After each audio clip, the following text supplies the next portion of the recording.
When we talk about language, we are talking about understanding the components of everything, for without language, how would you be able to communicate effectively? Look at this white piece of paper with black ink.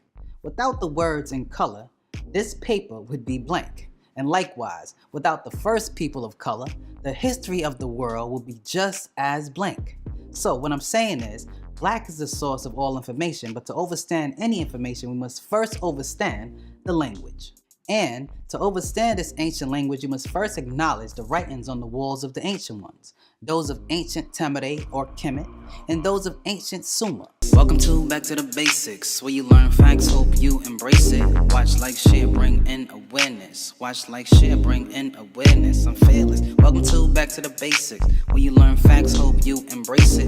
Watch, like, share, bring in awareness. Watch, like, share, bring in. There are evil people out here that comes in all shades of color, yet with the same motive.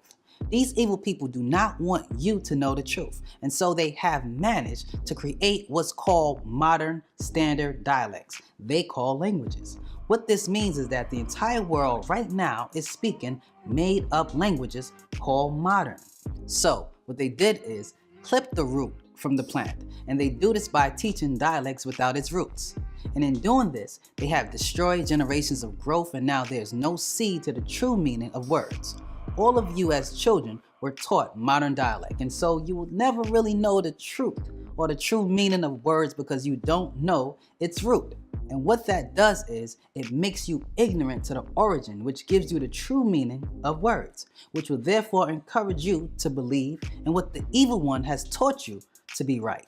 For example, I'm speaking fish hook right now, or what you call English, the dialect of the Angles. And if I were to call you a nice person in this dialect, you would think that that's a very nice gesture. However, the etymological meaning of this word nice is actually foolish, ignorant, silly, stupid. Let's do this again. If I were to call you a queen, like some brothers do when they become conscious, like Grand Rising Queen, you would think that it means a female sovereign of some form of royalty. But the etymological meaning of the word queen is actually prostitute. Message! So you see, by not knowing the root of the language, you become ignorant to the true meaning of the word, which in turn keeps you ignorant. It is very sad when I see Muslims, Christians, Hebrews, or whatsoever they call themselves, teach and scream, "I have the truth," or "I know the way." And when you look at the books in which they are reading from, it is always someone else's mistranslation into another dialect, whether it be the Quran, Torah, or the Bible. Yet their teaching is supposed to save you from the devil. This is pure ignorance, and the root of the word ignorance is ignore.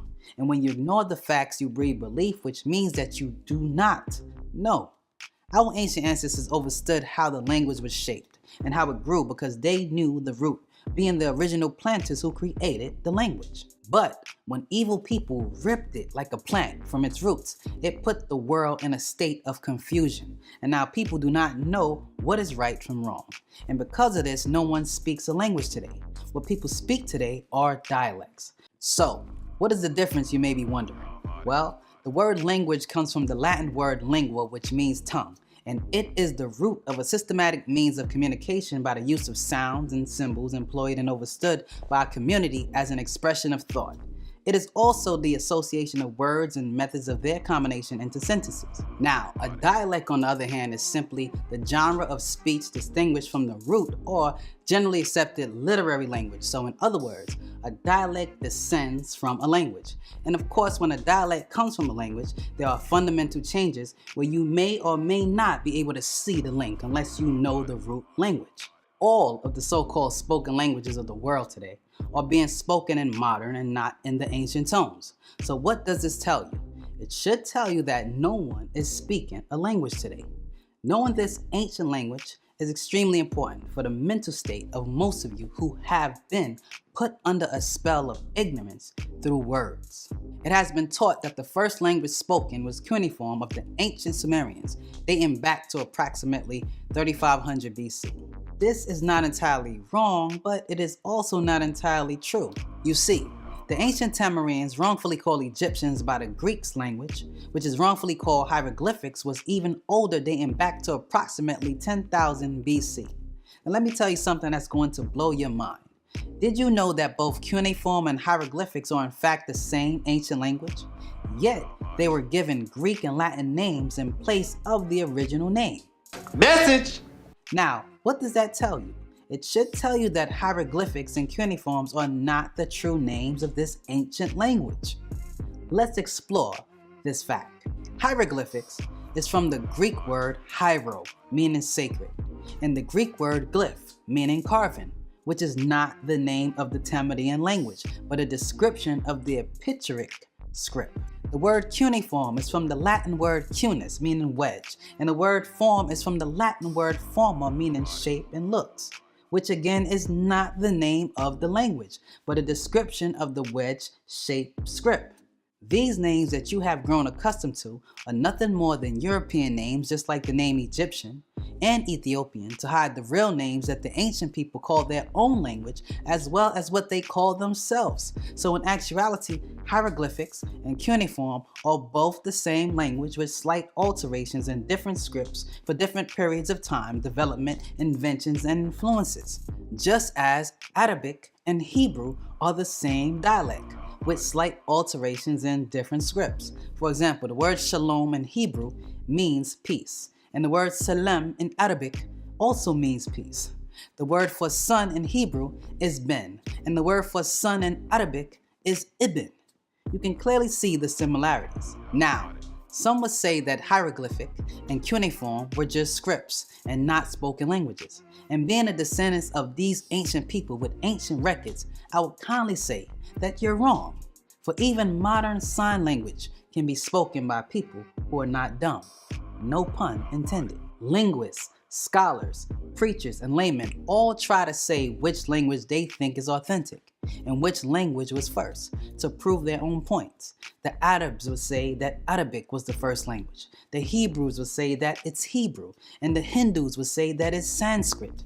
It is a known fact that throughout religious books, dialects were either named after a son, in most cases, or after an incident that took place in that particular area. And no one in these modern times seems to be perturbed by that fact. So, since most of the dialects that most of you accept as a so-called language today actually come from these plagiarized religious books, then it becomes necessary to use these scriptures just to make a point.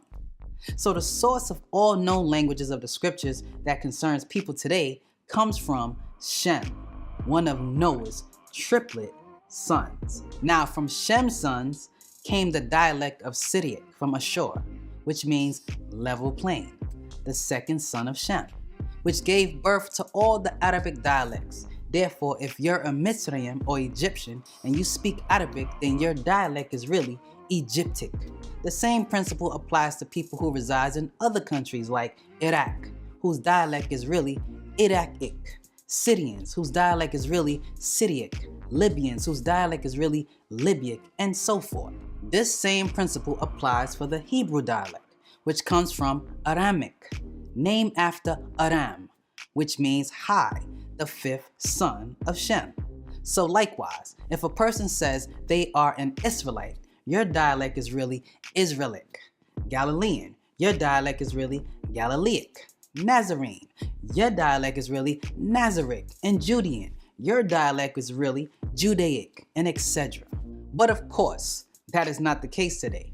And nobody really cares unless someone of my skin hue says I have an ancient language that predates all your biblical languages.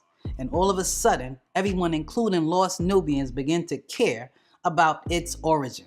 Knowing this, I ask you all the question, who was the first person on planet Earth, according to the scriptures? And the common answer is Adam. Now, it is also taught that Adam spoke in the garden with God, and Eve even spoke to the so-called serpent. And of course, all those of their descendants in this scripture also spoke, all the way from Adam down to a man named Noah. So, tell me exactly, what was the language they were speaking? Being there is no written language recorded for that span of religious time in religious books. Now, if you are one of those people who want right knowledge, because you are tired of the myths and the legends and you simply just want the facts beyond any shadow of doubt, then I encourage you to listen with a critical mind. To understand the name of this ancient mystery language they spoke, it is necessary that you learn about prehistory, which is before modern records, and it is before religious books were introduced to you. Now, I've explained previously that religious stories were all plagiarized from the Enuma Elish and Gilgamesh epics tablets, as well as ancient Egyptian records, which were recorded either in cuneiform or hieroglyphics writings, which are in fact the same language but given European names that you all have accepted without question in these modern times. Now, did you ever wonder why these ancient tablets are often broken in fragments? Well, it is due to the fact that when dynasties changed, in order to erase the history of the previous dynasty, historical artifacts were moved outside of the district and replaced with the present dynasty's writings. Early cuneiform was written in columns from top to bottom, just like Chinese script, which also comes from cuneiform, and the Japanese and Korean script are derived from Chinese script. Now, during the 3rd millennium, cuneiform came to be written from right to left. About the same time these changes were occurring in cuneiform, it was then adopted by the Akkadians for their language. So, the Akkadian language was also written in cuneiform. The oldest Akkadian cuneiform inscriptions date from the Old Akkadian or Early Akkadian period during the inscription of the great ruler Sargon, 2334 to 2279 before the Christian era, who your scriptures call Nimrod, who relates to the Tower of Babel story, which pertains to the confusion of tongues. That's kind of strange, ain't it? So the Assyrians and Babylonian dialects descended from Akkadian. The fact that cuneiform writing system was borrowed and used for many spoken dialects, it was thought to be the oldest script. And since the Gilgamesh epics and the Enuma Elish tablets predates the Torah, Bible, and Quran, they also give more accurate accounts of the events concerning the recreation and the flood of Noah. I would like to highlight the fact that the Babylonian tablets also perceive their deities in human form and acknowledge that there must be 2 deities, both male and female, for creation to take place. Unlike the modern scriptures, which were purposely mistranslated from these tablets, making you, the modern readers, think that the term Elohim is some form of spook or apparition, when in fact, according to these ancient tablets, they were a group of advanced human beings called the Anuna. So, when these Anuna descended on earth, in which they call Ki, they became known as the Anunnaki or the Anunnaki, and they had a language, and that language was cuneiform. And since they are the gods in whom the biblical recreation stories originates from, then it stands to reason that the Adam of your scriptures, whose biblical name is Zakar and whose real name in the Babylonian tablets is Adapa, also spoke some form of cuneiform. This Adapa or Zakar was a Watusi of prehistory, born from mixed Chaldean parents, Atum and Lilith, who spoke Ugaritic, a combination of cuneiform and Hindi. Chaldee is the southern region of the Babylonian Empire, which is part of the Persian Gulf, which later yielded their own dialect called Chaldean. The people in this area were called Phoenicians and Assyrians. Originally, these were dark-skinned people, descendants of Negroids mixed with East Indians or Hindus. Yet in time, they were supplanted by Europeans, your scriptures call Canaanites or Sidonians. Of course, in time, the Greeks recorded these people as Phoenicians as well. So now most people believe the lie that the original Phoenicians were Europeans when in fact they were not. These Euro-Phoenicians eventually mixed in with the dark-skinned Phoenicians and became mixed mulattoes who reside in an area near the mountain of Lebanon called Ugarit, now known as Ras Shamsara, an ancient city north of Syria. Their language was also Phoenician, which was written in cuneiform. Now, Eve, whose name is Nekeba according to the scriptures, but whose real name is Titi according to the Babylonian text, was an African pygmy of the original Tahite tribe, and she also spoke a dialect of cuneiform. The merging of these two tribes, the Pygmies and the Watusis, gave birth to what should have been called Adamic in the Torah, since this was the dialect spoken by Adam or adapter of the scriptures, since scriptural dialects are often named after the men, and since it is believed that Adam was the first person, then this dialect would have been named after him. I hope you see the logic. So from cuneiform comes this dialect Adamic, which later became Ashuric and Aramic. You should now realize that all of the dialects of these modern scriptures were not pure languages. And you should also realize that cuneiform as well as hieroglyph is the language that has not been mentioned by name in any of the scriptures. And that is because this language came before the scriptures.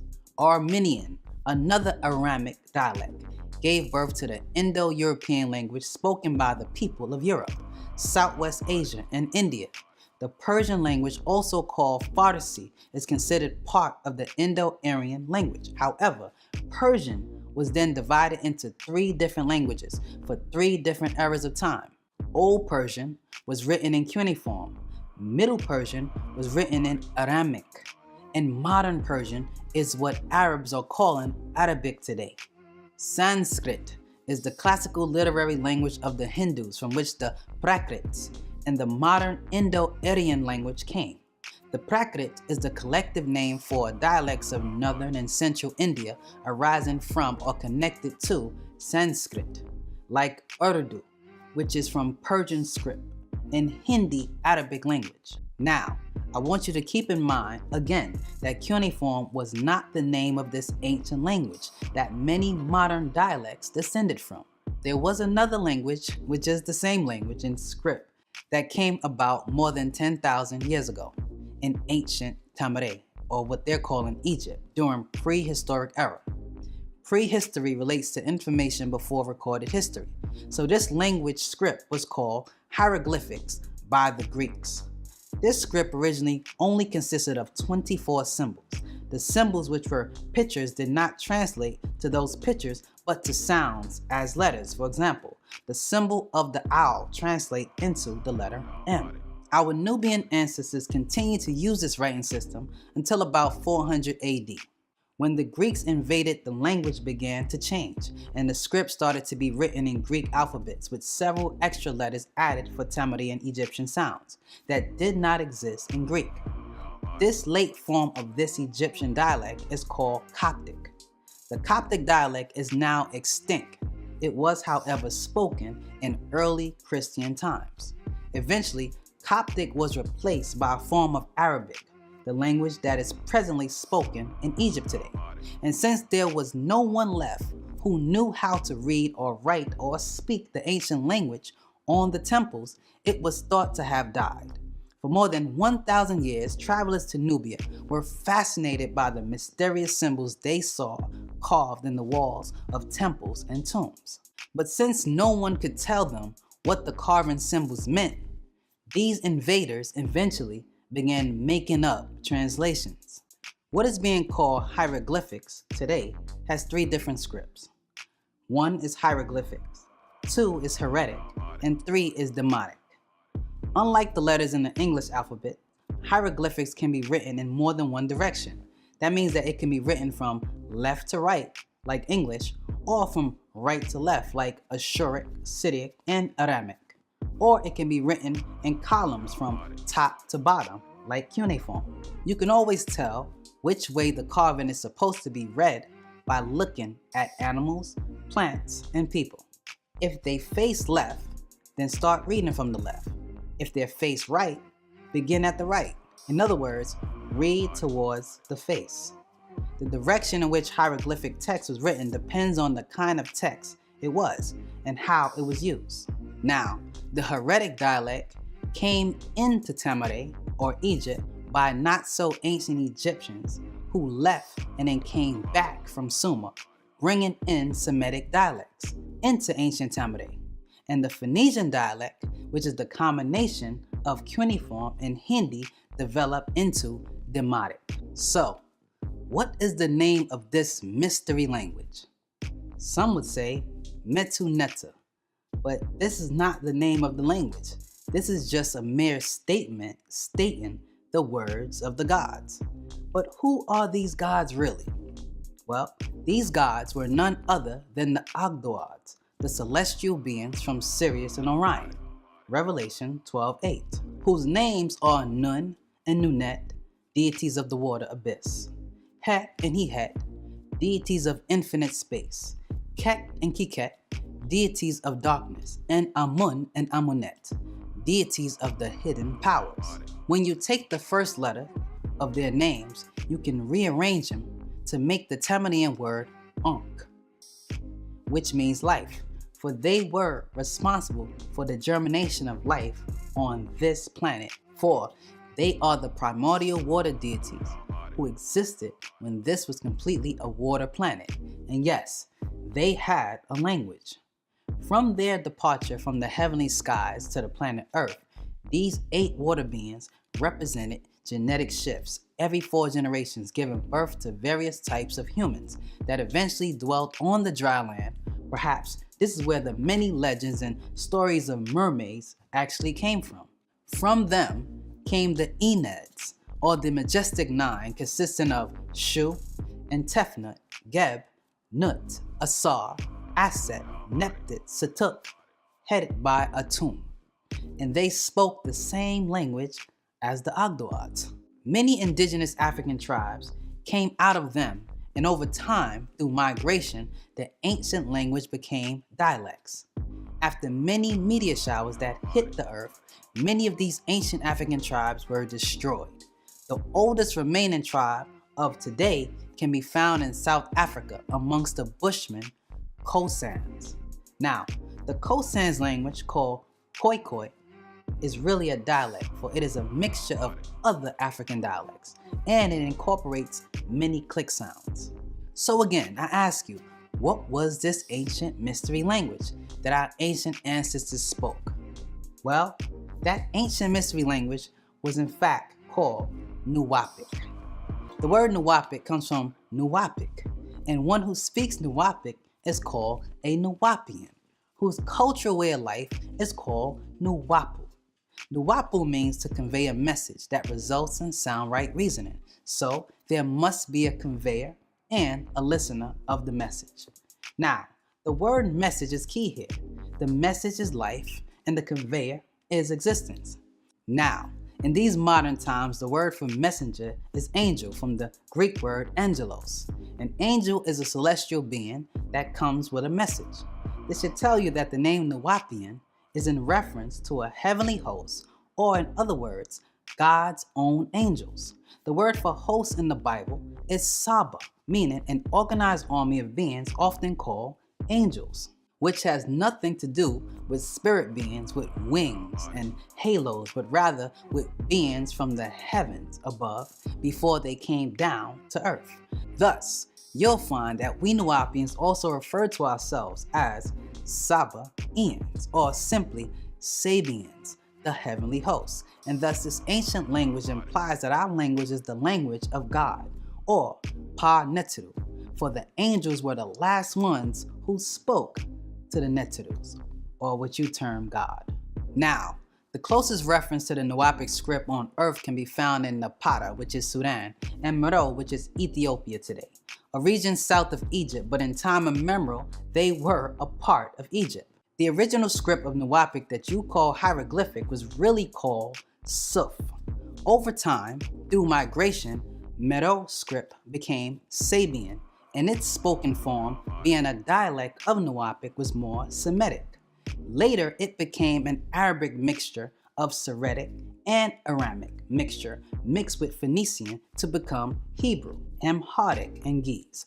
Then Ethiopic and Sudanese mixed with Greek and Latin to become Coptic. Yet, all of these so-called languages are mere dialects of Nuwaupic. Nuwaupic is the mother language, and that is why when you hear someone speaking it or see someone writing it, it appears like Nuwaupic words are from these dialects, when in actuality, these dialects are from Nuwaupic. It should be more than clear now that someone did not want you to know the original name of the world's first people, nor the name of their language. In right knowledge, we accept as fact that there are devils in all races who are willing to do the will of evil. And so doing this, they also help to enslave the minds of the children of Pa Neteru. in spiritual and in mental ignorance, which is the result of belief without facts. This is the truth. You can either accept it or reject it. I'm KHAFRE, and this is Back to the Basic. Facts we stated. You wanna know something? Go back to basics. Most saw trapping was called the Matrix. The world filled with lies, yet it's hard to face it. So I spread truth, hope